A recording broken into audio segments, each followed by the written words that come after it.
It is my pleasure to welcome you to the fifth section of the crash course, Marketing, Market-Oriented Business Management. We're still on the strategic level, and this is an excursus. I would like to give you an understanding and hopefully some approaches how to create new business ideas. Quite often you can hear from people, I can't believe and I cannot understand how this fellow came up with this great idea.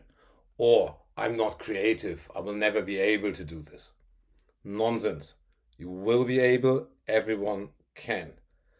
And how to do it, or that you can do it, might become clear when I show you what an innovation actually is, or how you can understand an innovation. An innovation is simply combining existing objects, technologies, functions, or processes. Then you have a new business idea or an innovation, which might work out. Not everything works out, but you never know. Failure is part of life, and then you have to try again. To give you an example, the smartphone has changed our lives massively. It is an innovation with a massive impact on our lives. For some people, even, I have the impression it's an integral part or perceived as an integral part of their body, and they can't live without it anymore. So it's a great thing, one could say, but what is it actually? It is nothing more than combining a phone or a mobile phone with a computer or laptop. Throwing these two things together, put it in a small case, and you have your smartphone. That is how an innovation could be understood, or a new business idea. Where can you get such ideas? Observations, experiences. Just think of your daily lives. Perhaps you have your own super dish, your favorite dish that you invented. Throwing different recipes and ingredients together, and you have your super dish. And I think it's a legend, but this is how tikka masala came into being. So think this is a legend, but what I've heard is some Glaswegian restaurant, they had to improvise, had not the ingredients, a customer was asking for a special dish, and then they put some tinned tomatoes into an Indian or Pakistani chicken dish, and that was tikka masala. Existing objects putting together, and we have something new. Within an existing company, you can very much learn from customer feedback and especially complaints. Only too often in companies, we think, oh, a complaint, get this over with, make the customer happy, and we better forget about this. It's a very nasty thing. No, learn from this.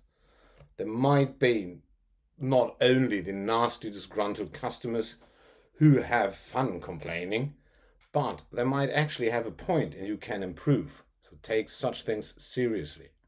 Of course, look into the literature, ask experts. There are countless sources. Have an idea, what can be new, what can I combine and create something new. When creating a new business idea, you should look first and foremost, what is the value to customer of my new idea? What is the benefit for the customer? To achieve or create this benefit, we need a technological or functional solution. That's the second step. And thirdly, you probably should look, can we make money with this? Otherwise, you might have a great idea, but it won't survive for long as nobody pays for it. I hope I could give you a very short, concise understanding what a new business idea is. Certainly you can go deeper, but I think this is what I have shown you is the core of it. Now I would like to give you two approaches how you can go about this process of creating a new business idea. That is the blue ocean strategy, which is an academically viable, solid strategy, and it is lean startup. Among scholars, it is disputed, rather criticized, that it is an academic solid theory. Most scholars probably say it's not. However, I think it is a very good, if you will, approach or attitude to creating new businesses. And therefore, even though one might say academically not really solid. I will show it to you. But first, let's go to the blue ocean strategy. And before we come to the blue ocean strategy, I would like to remind you of the traditional approach. And this is what I've introduced in the third section when it was about traditional business unit analysis. It is Porter's generic strategies. And what you do in highly competitive markets, you either want to be the cost leader, meaning you have low prices, probably the quality, at least the perceived quality of your products is not as high, and you're trying to be at the low end regarding the cost and the price. Or you go for a differentiation or quality strategy, you're high up, upper end with the quality, and you normally have higher prices. As an example from the airline industry, you would normally say EasyJet, Ryanair, they're on the cost leadership, whilst Lufthansa, British Airways, they're going to the quality side. And there's always a trade-off between cost and value. And with the blue ocean strategy, we want to break this trade-off of cost and value. But we'll look at this in a moment. Now, this is a traditional approach, and in some markets you have to take it. It is highly competitive. This is a highly competitive and saturated market. What would you do? And within the blue ocean strategy, the authors speak of red oceans and blue oceans. Red oceans, that is the traditional approach I was just referring to. You operate in an existing market space. That means there's an existing demand and you try to get the most out of this demand, meaning there is a cutthroat competition. And that is why it's a red ocean. Cutthroat competition. It is metaphorically red because it's filled with a metaphorical blood. So, red ocean, cutthroat competition, full of blood, nasty, it's fighting all over. We're trying to push and fight the competition out. And this is what we're doing, as I just introduced you to or reminded you of. Do we go for a low cost or do we go for a quality differentiation strategy? Now, with a hard competition and nasty fighting for the existing market space, that is not good. War fights always bad, even if they're only a metaphor. So why not go into blue ocean? That would be wonderful. We create our own market that is uncontested. We don't have any competition. That means we create and then capture a new demand that is not there so far. Again, I've said this. The competition is irrelevant. We don't have competition anymore, as it's a new market. We could do what we like, live in peace, make a lot of money. And we will break this value-cost trade-off that I've just mentioned for the traditional approach. We're not looking anymore for being a cost leader or being on the differentiation side, on the quality leader side. The idea is we create a value innovation. Value innovation, through value innovation, we create a new market space. That does not mean a super technology solution. Most successful business ideas and the technology side are rather simple. But on the value side, the value to customer, that is massive. You could say, like the smartphone that I've shown you. If you bring it down to its core, it's just, I throw a computer and a phone together, I have a smartphone. That is in its essence not much. Another example you can say is IKEA. You have self-assembly that goes to the low-cost area. And you also have some quality differentiation thing with its Swedish, Scandinavian design, super fancy, modern, urban lifestyle, something like this. And you have IKEA, and they were very, very successful with this. You might say that was a very successful blue ocean approach to making business.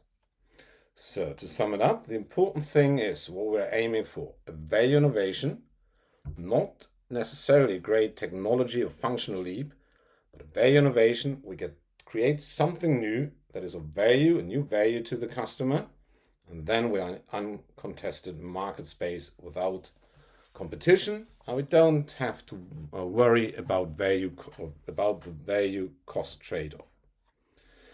Now I've shown you here, so far I said use two or more elements that are existing in the world and combine them. The authors of the Blue Ocean strategy have a slightly different view. They say, look at your current products and then have an idea what product elements can you eliminate throughout completely. What product elements or attributes we scale back, reduce them. On what do we need to emphasize? We raise them. And what additional product attributes or elements do we need to add? And if we find some good way there, we have a value innovation. And from the Blue Ocean strategy book, there's the example of the Cirque du Soleil. What did these fellows from Canada do? They eliminated all the typical circus stuff, that animals run around, there are stars who are doing weird things, and so on. So it's not anymore that a guy puts his mouth in puts his head in a lion's mouth or something. That is not there anymore. What they're reducing is the experience from a circus, all this humor thing and the thrill that you have there, as I just mentioned, or these weird clowns you get nightmares from with their huge shoes and red noses. They're not existing anymore, or it's all scaled back. What they improved or put more emphasis in is the unique venue, the atmosphere in the circus tent, and so on. What they created additionally is this artistic Broadway show thing for their performances. Again, a very successful Blue Ocean approach and strategy. From what I've been given to understand being nearly bust as a traditional street circus, they went to be one of the most successful operators in the industry with a new idea. How do you do this? What are the approaches? And there are 4 principles for formulation, creating a Blue Ocean idea, and then for executing a Blue Ocean idea. The execution, I don't think that is the greatest thing in this approach and this book and what the authors came up with. Perhaps I'm overcritical, but one could say that is rather change management. Of course, I have organizational hurdles. There are the guys who say, oh, we always did it the old way, I don't want to change, I'm lazy, there might be some other problems with regulation. You always have this, so that is not the great thing. But what is great is the formulation principles. And here I want to go into reconstruct market boundaries, alongside reach beyond existing demand, and then the strategic sequence. So let's have a look at the first 2. You reconstruct market boundaries. As I mentioned earlier, you want to create a new market through your value innovation. That means you look across your traditional or your current industry, and also within your industry, you rethink how things work, and looking at other industries, as I just said. And then it's about the customer. Are there other customers? Might the customer would like to have other values he perhaps doesn't know about, so other benefits? Can we have a different technology solution that is not in the traditional path? Might we work with other business partners, cooperate with them we never thought of? Perhaps they're in completely different industries. And competitors, they're perhaps not the competitors we just know from experience or history, I may say. It might become more apparent or clear when looking at reach beyond existing demand. I'll also give you an example after this slide. So reach beyond existing demand. One could say it's a rather pessimistic, rather depressing view that the authors take here. They talk about non-customers. And they say we have our non-customers, tier 1 non-customers, that's our current market. These are the customers we're at the moment selling our brand to, but as everything comes to an end in this world, sooner or later they will be gone, and in the future there won't be our customers anymore. Then there are the tier 2 non-customers. These are those who make the conscious decision, no, I don't buy the brand, I prefer another brand. And there are the tier 3 non-customers who are not aware. They're not even aware that our brand even exists. So distant markets, one could say, untapped markets, other markets than our traditional one. Now, an example for this reconstruct market boundaries and also reach beyond existing demand is the Joint Strike Fighter F-35. So when this aircraft was developed, or before this aircraft was developed, three branches of the US military who use aircraft, the Air Force, the Navy, and the Marines, they looked for their own specific aircraft. And normally they got their own specific aircraft that was just created, designed, and produced for them. For the US Air Force, it was very important that their jets, their fighter jets, were agile and have stealth features. The Navy, operating from aircraft carriers, they need durable aircraft and they need to be easy to maintain. For the Marines, especially with their close air support role, on the land somewhere on operations, they need short takeoff and vertical landing capabilities, and operating close to the front line countermeasures are not a bad idea.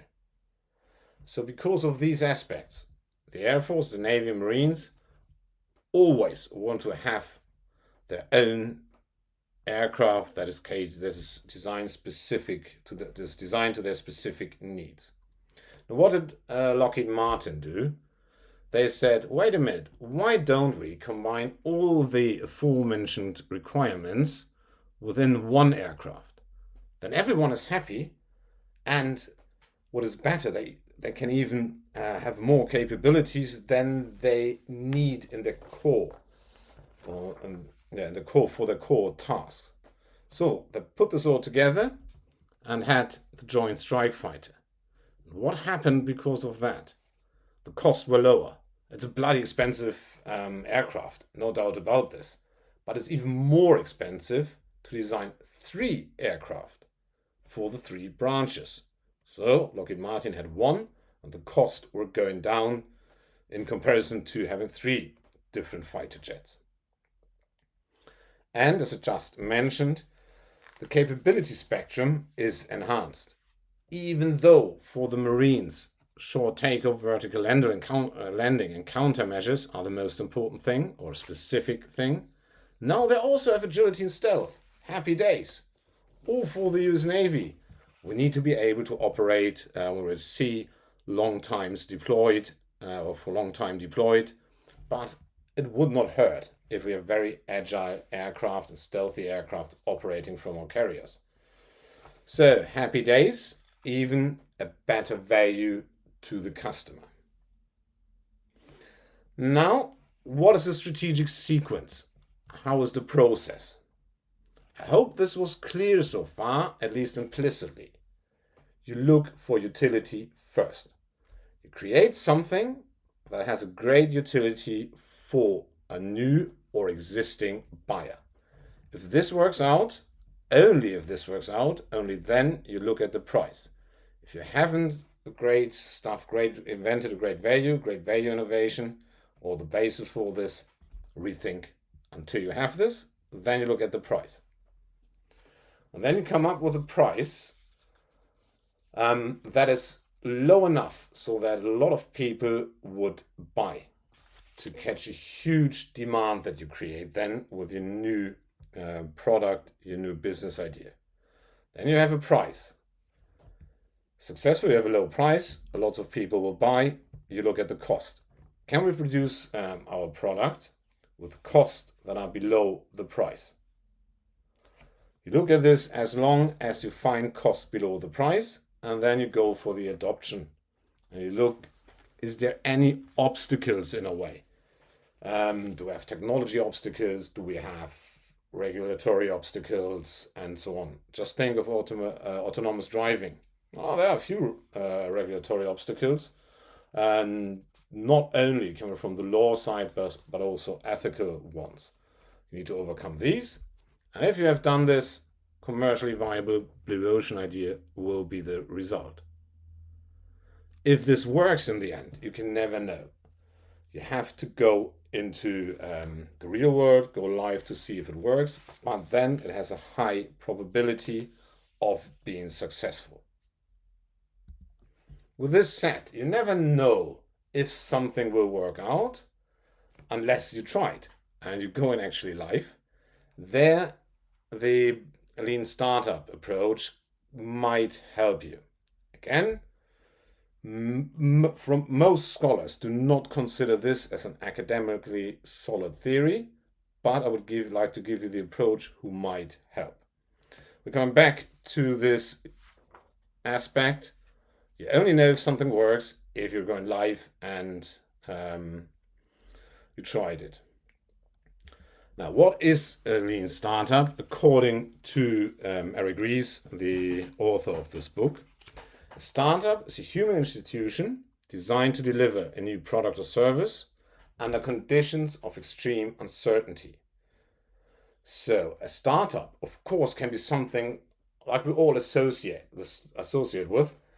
These startups, fintechs, insurtechs, and what have you there. All this tech stuff, find Silicon Valley and other parts in the world. But it can also be, for a traditional existing business, something new that should be created. Important thing is conditions of extreme uncertainty, which you normally always have when you create something new. Eric Ries says, traditional approaches or management practices, like you learn in MBAs, they will fail. I definitely disagree with this, and he also uses terminology, now let's say constructs with a slightly different terminology that are actually taught in MBAs. But he says they will fail, and sticking to his argument why they will fail, there's something that's called, or he calls, achieving failure. We build a product on time, on budget, objectively speaking, high quality. It's absolutely beautiful. But nobody buys it in the end. Blimey, that's not great. We have a great fan, we successfully executed something, but that was a bad plan. So it needs to come, in his view, something new. And that is lean startup. Again, what do we do under conditions of extreme uncertainty? And the core of the whole thing is, at the start, the minimum viable product.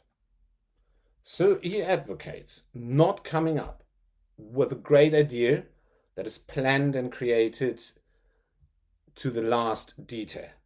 Every little thing is thought through and that's perfect. No, he says, create a product. You might have a longer vision, but create a product that is has the minimum requirements of the potential customers. Very simple minimum product. And that is what you throw into the market. And it's sort of real life experiments, he calls this, as like real life, real-time market research or real conditions market research. It's not about making money at the start, it is about getting the customer feedback. So we measure and getting the customer experience with our product, and we learn from these responses, draw conclusions. And then we modify our product. We keep the features that were successful, customers had a great experience with, and we pivot to other directions with the product features the customers did not enjoy too much. And this circle goes then on, and we improve our product further and further. Once again, it's not about making money at the start. It is about learning. To be successful is then, as I said, learning. Don't mistake this approach where go in with a minimum viable product and spin around the circle as fast as possible for we can make money quicker. No, it's about learning. That is what you want to do. very quick. And of course, speed is something. This is not the thing for 10, 20 years. You have to get on with this. You have to go through the circuit as often, as quickly as possible before you run out of money. And let me give you a classic example. Zappos, American online service for shoes and apparel. That was founded in 1999 by Nick Swinmurn. And back in the days, the early days of the internet, he was not sure if you can sell shoes through the internet. So what he did, he created just a really basic website. It was not a great thing. He put photos of shoes on it, that he took the shoes in the high street shops, of course with the permission of the shop owners. And then if someone ordered a shoe from his shop, from his online shop, his website, he would go to the high street shop, buy the shoes there and ship it to customers. So he doesn't really make money there. But he wanted to test his hypothesis. Yes, you can sell shoes through the internet. So he threw this minimum viable product into the market. He found out, oh, lovely, customers are buying shoes, they're ordering shoes online. His conclusion was, yes, that's a business model that might work. And so he advanced the website and he built his own supply chain. Brought the assortment, not only shoes, but also clothing, and went through the cycle on and on. It was quite successful that in 2009, Amazon bought Zappos for $1.2 billion. Now, to sum this up, finally, your two approaches. I was showing you the lean startup approach. Of course, there's the other option. I go through every detail, simulate what can happen, and how it will affect the market, the demand, and go have the perfect product in the end. So one can say the left one is a German engineering approach, whilst the right lean startup approach is rather the American cowboy way of doing things. So the pros, the positives for this German approach, the German engineering, everything is thought through. If it's done right, the chances of customers' acceptance is higher because you have the greatest product out in the end. But it's very uncertain if you're right. Unless you try something, you do not know if you will succeed, or you cannot know with certainty if you will succeed. So that might be a problem. And you will make a massive loss. You have to invest so much upfront, but what happens if the customer in the end says, no, that is not what I want, because you made a wrong assumption, or you didn't pencil everything in that's in the market, which easily happens. And then it might be too late, because you don't know what is the mistake. How can I change my product? And it's done. I have made the experience. It's very unpleasant, I can tell you. It's not only that you're losing lots of time and money you invested, you're also doubting yourself. Back in the day, I didn't know the lean startup thing, and that could mitigate these problems. As I hopefully could show, you have real life feedback, there's real life experiments. So you're not developing your product just on your own with your smart thoughts, but actually in conjunction, or if you will, cooperation with your customers. Who better to ask or better to involve, because they in the end will buy your product and through them you will make money. Problem might be that the initial viable product is definitely too basic. Hardcore supporter of the lean startup approach will tell you it never can be too basic, it will work out. I would be careful, it might be too basic and the customers just are not attracted whatsoever. In some circumstances, it might not allow you to develop a minimum viable product. I had the example before. Autonomous driving. I seriously do not want to see someone saying, oh, autonomous driving. I have a very basic understanding how this could work. Just build a car, put it on the road. Let's see how it works. I would not like to be on the road when that happened. So there might be circumstances that prevent you from going for very, very basic minimum viable product. However, this approach, Lean Startup, might give you an idea to go into the market with a basic product and develop from there. That was creating new business ideas, and the next section we will go into operational marketing. Until then, I wish you all the best, and it is bye-bye for now.